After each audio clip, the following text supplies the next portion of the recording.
1-2 రోజుల్లో తనకు కేటాయించిన బొగ్గు గనుల శాఖ మంత్రిగా బాధ్యతలు స్వీకరించనున్నట్లు కేంద్ర మంత్రి కిషన్ రెడ్డి చెప్పారు. 100 రోజుల్లో అజెండా ఏంటో అధికారుల దగ్గర వివరాలు తెలుసుకుని కార్యాచరణ రూపొందిస్తామని కిషన్ రెడ్డి చెప్పారు. బొగ్గు గనుల కార్మికుల సంక్షేమం కోసం పనిచేస్తారని హామీ ఇచ్చారు. ప్రధానమంత్రి మోడీ తనపై విశ్వాసంతో 2 శాఖలు కేటాయించారన్నారు. కేంద్ర రాష్ట్ర ప్రభుత్వాలకు ఆదాయం పెంచే విషయాల్లో ప్రత్యేక చొరవ తీసుకుంటామని కిషన్ రెడ్డి చెప్పారు.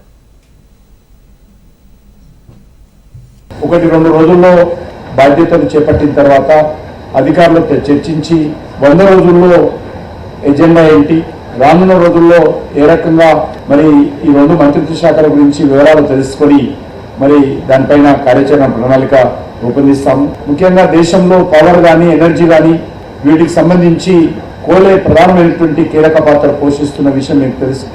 అనేక దేశ అభివృద్ధిలో బొగ్గు చాలా కీలక పాత్ర పోషిస్తుంది. కాబట్టి దానికి సంబంధించినటువంటి బొగ్గు గనుల కేటాయింపులు కావచ్చు, బొగ్గు తవ్వకాలు కావచ్చు, వాటి సరఫరా కావచ్చు, ఎన్వైరన్మెంట్ పరిస్థితి కావచ్చు, పనిచేస్తున్నటువంటి లక్షలాది మంది కార్మికుల సంక్షేమం కావచ్చు, ఇవన్నీ కూడా కోల్ మినిస్ట్రీలో చేయాల్సి ఉంటుంది.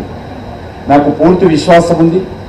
ప్రధానమంత్రి నరేంద్ర మోడీ గారి యొక్క మార్గదర్శకంలో తప్పకుండా ఈ కోల్ మినిస్ట్రీని సమర్థవంతంగా నిర్వహించాలి. దాన్ని మరింతగా పట్టుదలతో పనిచేస్తానని చెప్పి ఈ సందర్భంగా మనవి చేస్తున్నాను.